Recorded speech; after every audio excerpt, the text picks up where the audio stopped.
अगर कोई डॉक्टर आपसे ये कहे कि स्वस्थ रहने के लिए अलग अलग दवाएं खाने की बजाय आपको सिर्फ एक दवा खानी होगी, लेकिन ये दवा थोड़ी कड़वी और थोड़ी महंगी है, तो आपका जवाब क्या होगा?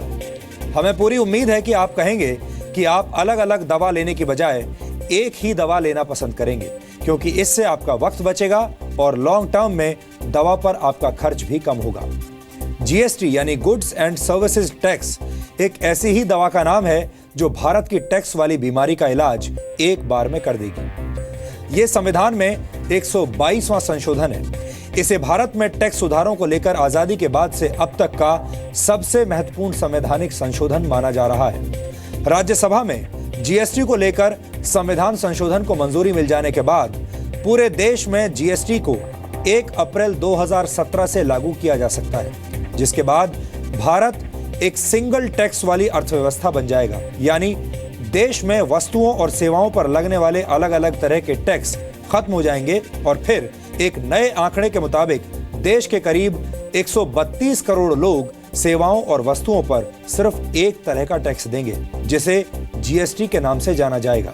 इसी तरह से ये जानना और समझना भी जरूरी है कि गुड्स एंड सर्विसेज टैक्स यानी जीएसटी का आप पर, आपके जीवन पर क्या असर पड़ेगा। फिलहाल किसी भी सामान पर केंद्र और राज्य कई तरीके के अलग अलग टैक्स लगाते हैं, लेकिन जीएसटी आने के बाद सभी तरह के सामानों पर एक जैसा समान टैक्स लगाया जाएगा और service tax, central sales tax, state sales tax और वैट जैसे तमाम टैक्स खत्म हो जाएंगे। मौजूदा स्थिति यह है कि हमें किसी भी सामान पर करीब 30 से 35% टैक्स देना पड़ता है। कुछ चीजों पर तो प्रत्यक्ष या अप्रत्यक्ष तरीके से लगाया जाने वाला टैक्स 50% तक पहुंच जाता है। जीएसटी आने के बाद यह टैक्स 18% हो जाएगा, जिसमें कोई इनडायरेक्ट यानी छिपा हुआ अदृश्य टैक्स नहीं होगा। जीएसटी के आने से टैक्स का ढांचा सरल हो जाएगा और इससे मैन्युफैक्चरिंग सेक्टर का पैसा और समय दोनों बचेंगे। विशेषज्ञों की राय है कि अगर देश में जीएसटी लागू हो जाएगा तो जीडीपी ग्रोथ 1 से 2% तक बढ़ सकती है। जीएसटी भारत की अर्थव्यवस्था को एक देश एक टैक्स वाली अर्थव्यवस्था बना देगा। फिलहाल भारत के लोग वस्तुओं और सेवाओं के लिए 20 अलग अलग तरह के टैक्स चुकाते हैं, जबकि जीएसटी लागू होने के बाद सिर्फ एक ही तरह का टैक्स चुकाना होगा। लेकिन जीएसटी लागू होने के कुछ वर्षों तक आपको महंगाई वाले दिन भी देखने पड़ सकते हैं, इसलिए कुछ लोगों के लिए ये बुरे दिन भी ला सकता है। पैकेज्ड फूड प्रोडक्ट्स पर ज्यादातर राज्यों में अभी कोई ड्यूटी नहीं लगती। जहां इन प्रोडक्ट्स पर ड्यूटी लगती है वहां भी इसकी दर 4 से 6% तक है, लेकिन जीएसटी लागू होने के बाद आपको डिब्बा बंद खाने पर भी 18% तक का टैक्स देना होगा। इसी तरह ज्वेलरी पर अभी 3% ड्यूटी और रेडीमेड गारमेंट्स पर 4 से 5% स्टेट वैट टैक्स लगता है, लेकिन 18% जीएसटी लगने के बाद गहने और कपड़े महंगे हो जाएंगे। जीएसटी लागू होने के बाद डिस्काउंट भी महंगा हो जाएगा। अभी डिस्काउंट के बाद बची बाकी की कीमत पर टैक्स लगता है, लेकिन जीएसटी लागू होने के बाद एमआरपी पर टैक्स लगेगा। इसके अलावा सभी तरह की सेवाएं महंगी हो जाएंगी, क्योंकि फिलहाल मोबाइल फोन और क्रेडिट कार्ड जैसी सुविधाओं पर, जैसी सेवाओं पर 15% का टैक्स लगता है, जो बढ़कर 18% हो जाएगा। यानी आपको इन सेवाओं पर अभी के मुकाबले 3% ज्यादा रकम खर्च करनी पड़ेगी। हालांकि जीएसटी लागू होने के बाद घर और कार खरीदना काफी सस्ता हो जाएगा। छोटी कारों और कॉम्पैक्ट एसयूवीज पर अभी 30 से 44% तक टैक्स लगता है, लेकिन सिर्फ 18% जीएसटी लगने की वजह से ये कारें 45,000 रुपए तक सस्ती हो जाएंगी। अभी घर खरीदने पर आपको सर्विस टैक्स और वैट दोनों चुकाने पड़ते हैं, लेकिन जीएसटी लागू होने पर आपको सिर्फ एक तरह का टैक्स देना होगा। इसी तरह रेस्टोरेंट्स में खाना खाना भी आपके लिए सस्ता हो जाएगा। ऐसा इसलिए होगा क्योंकि अभी अलग अलग राज्यों में वैट की दर अलग अलग है और आपको सर्विस टैक्स भी चुकाना होता है, लेकिन जीएसटी लागू होने पर आपको सिर्फ एक ही तरह का टैक्स देना होगा। अभी एयर कंडीशनर्स, माइक्रोवेव ओवन और वॉशिंग मशीन जैसे घरेलू उपकरण खरीदने पर आपको 12.5% एक्साइज और 14.5% वैट देना पड़ता है, लेकिन जीएसटी के तहत सिर्फ 18% टैक्स देने से ये सामान आप काफी कम दामों पर खरीद पाएंगे।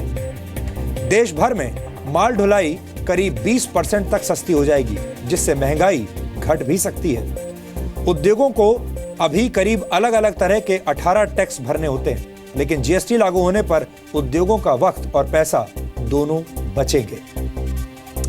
अब हम आपको सवाल जवाब के फॉर्मेट में यह समझाते हैं कि जीएसटी का आपकी आर्थिक सेहत पर क्या असर पड़ेगा। आपके मन में पहला सवाल यह होगा कि आखिर जीएसटी से होगा क्या? तो इसका जवाब यह है कि जीएसटी के जरिए देश में एक टैक्स की व्यवस्था लागू हो जाएगी और इसी के साथ केंद्र और राज्य सरकारों द्वारा लगाए जाने वाले 20 तरह के इनडायरेक्ट टैक्सेस यानी अप्रत्यक्ष टैक्स खत्म हो जाएंगे। जीएसटी के बाद excise duty, service tax, additional duty of custom, VAT, sales tax, central sales tax, मनोरंजन टैक्स और लग्जरी टैक्स जैसे कर यानी जैसे टैक्स खत्म हो जाएंगे। आपके मन में अगला सवाल यह होगा कि क्या जीएसटी लागू होने के बाद सिर्फ एक ही टैक्स देना होगा? तो हम आपको बता दें कि तकनीकी तौर पर ऐसा नहीं होगा। जीएसटी में 3 तरह के टैक्स शामिल होंगे, जिनमें पहला होगा सीजीएसटी यानी central goods and services tax, जिसे केंद्र सरकार वसूलेगी। दूसरा टैक्स होगा एसजीएसटी यानी state goods and services tax, जिसे राज्य सरकारें आपसे वसूलेंगी। और तीसरा होगा आईजीएसटी यानी integrated goods and services tax, जो 2 राज्यों के बीच होने वाले कारोबार पर लगेगा और इसे दोनों राज्यों को बराबर अनुपात में बांटा जाएगा। अब आप ये सोच रहे होंगे कि इससे आम आदमी को क्या फायदा होगा? तो हम आपको बता दें कि अभी आप अलग अलग सामान पर 30 से 35% तक का टैक्स चुकाते हैं, लेकिन जीएसटी की वजह से आपको सिर्फ 18% टैक्स देना होगा। एक देश एक टैक्स की नीति लागू होने पर आपको किसी भी सामान के लिए अलग अलग राज्यों में अलग अलग कीमत नहीं चुकानी होगी, यानी पूरे देश में सभी सामान एक ही दाम पर मिलेंगे। आप ये भी सोच रहे होंगे कि टैक्स की दर 35% से 18% हो जाने पर तो सरकार को काफी नुकसान होगा, लेकिन हम आपको ये भी बता दें कि ऐसा बिल्कुल नहीं होगा, क्योंकि नई वस्तुएं ऐसी हैं जिन पर अभी काफी कम टैक्स लगता है। जीएसटी से इन वस्तुओं पर लगने वाला टैक्स बढ़ जाएगा। जीएसटी के तहत हर लेन देन की ऑनलाइन एंट्री होगी, इसलिए तमाम कारोबारी बिक्री कम दिखाकर टैक्स की चोरी अब नहीं कर पाएंगे। सरकार जीएसटी का एक पोर्टल बनाएगी जिस पर पैन नंबर दर्ज करके आप अपना रजिस्ट्रेशन करवा सकते हैं। रजिस्ट्रेशन के बाद आपको यूनिक आइडेंटिफिकेशन नंबर मिलेगा और इस नंबर का इस्तेमाल करके आप एक बार में ही टैक्स की ऑनलाइन पेमेंट कर पाएंगे। जीएसटी बिल को लोकसभा ने 6 मई 2015 को मंजूरी दे दी थी, लेकिन राज्यसभा में इस बिल को पास करवाने के लिए केंद्र सरकार को इसमें कई संशोधन करने पड़े, कई बदलाव करने पड़े। देश के ज्यादातर राज्य जीएसटी के समर्थन में हैं, लेकिन राज्यसभा से पास हो जाने के बाद भी जीएसटी को लागू करवाने में काफी वक्त लग सकता है, क्योंकि देश के सभी राज्यों को अपनी अपनी विधानसभाओं में इसे पास करवाना होगा। और आपको बता दें कि संविधान में संशोधन के लिए देश के आधे से ज्यादा राज्यों को इस बिल को मंजूरी देनी होगी। राज्यों में जीएसटी बिल पास हो जाने के बाद जीएसटी काउंसिल की स्थापना की जाएगी, जिसमें केंद्र और राज्य के प्रतिनिधि शामिल होंगे जो बिल को अंतिम रूप देंगे। अगर ऐसा हुआ तो नवंबर में सरकार इसे लागू करने की घोषणा कर सकती है। सरकार की कोशिश है कि इस बिल को 1 अप्रैल 2017 से पूरे देश में लागू कर दिया जाए, लेकिन विशेषज्ञों के मुताबिक कानूनी दिक्कतों की वजह से जीएसटी अगले वर्ष अक्टूबर या नवंबर तक ही लॉन्च हो पाएगा। जीएसटी की नींव आज से 16 वर्ष पहले अटल बिहारी वाजपेयी की सरकार में रखी गई थी। अब आप अंदाजा लगाइए कि इसे यहां तक पहुंचते पहुंचते 16 साल लग गए। इसके बाद वर्ष 2007 में यूपीए की सरकार के दौरान वित्त मंत्री पी चिदम्बरम ने बजट में 2010 से जीएसटी लागू करने का प्रस्ताव रखा था। सैद्धांतिक रूप से बीजेपी और कांग्रेस दोनों जीएसटी का समर्थन करते रहे हैं, लेकिन कुछ पॉइंट्स ऐसे थे जिनकी वजह से इस बिल को राज्यसभा में कांग्रेस का समर्थन नहीं मिला। कांग्रेस केंद्र द्वारा सभी सेवाओं और वस्तुओं पर 1% ज्यादा टैक्स लगाए जाने के फैसले के विरोध में थी, जिसे सरकार ने अब बिल से हटा दिया। कांग्रेस की मांग थी कि सरकार एक डिस्प्यूट सेटलमेंट अथॉरिटी का निर्माण करे, ताकि 2 राज्यों या फिर केंद्र और राज्य के बीच होने वाले विवादों को सुलझाया जा सके। कांग्रेस चाहती थी कि सरकार जीएसटी पर 18% का कैप तय करे, यानी जीएसटी के तहत टैक्स की दर हमेशा के लिए 18% ही रहे, जिससे आगे चलकर सरकार अपनी मर्जी से बढ़ा ना पाए। और आपको ये भी बताएं कि दुनिया के करीब 165 देशों में जीएसटी की व्यवस्था लागू है, यानी इन देशों में भारत की तरह वस्तुओं और सेवाओं पर अलग अलग तरह के टैक्स नहीं देने पड़ते। और अगर भारत में ही अगर जीएसटी लागू होता है तो भारत दुनिया का 166वां ऐसा देश होगा।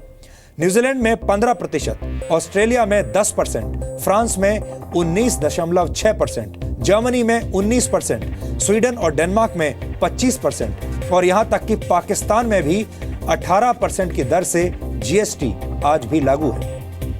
जीएसटी से पहले भारत के टैक्स सिस्टम में सबसे बड़ा बदलाव वर्ष 2005 में किया गया था, जब सेल्स टैक्स को वैट में यानी वीएटी में बदल दिया गया था।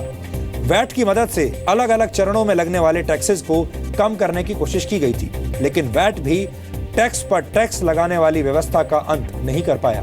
वैट उन वस्तुओं पर भी लगता है जिनके लिए एक्साइज ड्यूटी चुका दी गई है, यानी आम लोगों को टैक्स पर भी अलग से टैक्स देना पड़ता है। भारत में टैक्स की वर्तमान व्यवस्था के तहत देश में निर्मित होने वाली वस्तुओं की मैन्युफैक्चरिंग पर एक्साइज ड्यूटी देनी पड़ती है, जबकि ये सामान जब बिक्री के लिए जाता है तो इस पर सेल्स टैक्स और वैट अतिरिक्त लग जाता है। इसी तरह सेवाओं पर लोगों से सर्विस टैक्स वसूला जाता है, लेकिन जीएसटी लागू होने पर सामान या सर्विस पर सिर्फ एक ही टैक्स देना होगा। जीएसटी के तहत सरकार राज्य सरकारों को नुकसान की स्थिति में पूरे 5 वर्षों तक मुआवजा देगी। सभी पार्टियों के बीच इस बात को लेकर भी सहमति बन गई है कि जीएसटी के रेट को संविधान में शामिल करने की बजाय बिल में शामिल किया जाए, क्योंकि जीएसटी की दर को संविधान में शामिल करने से भविष्य में बदलाव करने के लिए लंबी प्रक्रिया अपनानी होगी। जीएसटी को लेकर संविधान संशोधन बिल पर राज्यसभा में बहस हुई। इस दौरान वित्त मंत्री अरुण जेटली ने जीएसटी से जुड़ी कुछ अहम बातें सदन को बताई, जिससे हमारे दर्शकों को भी आज ध्यान से सुनना चाहिए। आज स्थिति क्या है? सेंट्रल गवर्नमेंट एक्साइज चार्ज करती है। लगभग 80% आइटम एक्साइज के 12.5% टैक्स है। यही आनंद जी ने शायद आंकड़ा दिया अभी। राज्य जो वैट चार्ज करते हैं, लगभग 55% आइटम्स पे वैट 14.5% है। अगर इसकी वेटेड एवरेज ले ले तो लगभग 65-70% आइटम्स पे कंबाइंड टैक्स 27% है, राज्य और केंद्र का मिला के। इसमें अब हम सेसेस भी डाल दें, लग्जरी टैक्स डाल दें, ऑक्ट्रॉय और एंट्री टैक्स डाल दें और जितने छोटे छोटे टैक्स लगते हैं वो सब डाल दें, तो ये फिगर 30 या 30 से भी ऊपर चली जाती है। अब आज उस आंकड़े के ऊपर जब वो टैक्स स्टेट्स और सेंटर में बंटता है तो उससे गुजारा चलता है। लेकिन जीएसटी आने के बाद कम से कम 3 परिवर्तन आएंगे। पहला परिवर्तन ये होगा, और जो चिदम्बरम साहब ने ठीक कहा, I think he made a valid point when he said the system will be more efficient. The second will be that there will be no cascading effect of tax on tax. आज अगर 6 stages पे tax लगता है तो हर stage पे जो पहले tax दिया गया है उस टैक्स कंपोनेंट पे भी टैक्स लगता है। तो जीएसटी में there will be no tax on tax, तो वो उसकी दर कम आएगी।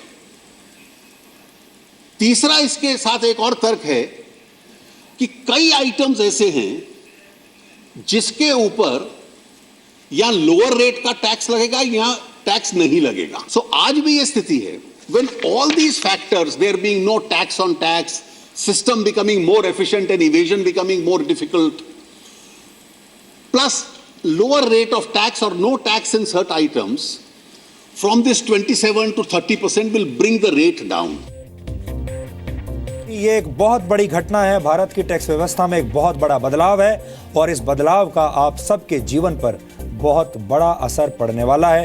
इसीलिए हमें लगा कि आज हम आपको सरल भाषा में जीएसटी के बारे में सब कुछ बताएं, ताकि आप समझ सकें कि जीएसटी आने के बाद आपके जीवन पर क्या बदलाव आएगा।